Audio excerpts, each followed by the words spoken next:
First, I will be doing 5 tests with a tail, then I will be doing 5 tests without a tail, and I will see the differences in turbulence. Here are my materials: drinking straws, double-sided tape, construction paper, regular paper, ruler, scissors, normal drinking straws, and modeling clay. Here's my procedure.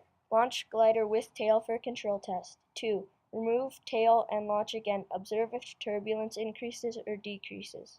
Hypothesis. I think that the glider will not fly nearly as well with no tail as it would if it did have a tail. I also think that with no tail, the glider will become a lot less stable and that the turbulence will go up. First, I will be testing with no tail. Control test number 1. Does a 360 spin and lands normally. Control test number 2. Does a 720 spin and nosedives. Control test number 3. Does a 720 spin and hits the wall then crash lands. Control test number 4. Does a 720 spin and nosedives. Control test number 5. Does a 360 spin but comes back to normal and lands. Now for testing with no tail. First test with no tail. Does around 10 spins.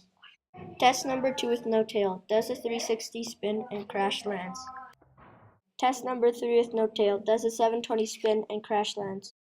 Test with no tail number 5. Does a 720 spin but lands normally. No tail test number 5. Totally out of control. Observations. It seems like at the start of every test, the plane will do a 360, but the tail seems to bring it back and stabilize the plane. Conclusion. My hypothesis was correct. I was correct in the fact that the plane was not nearly as stable with no tail, and without a tail it experienced a lot more turbulence.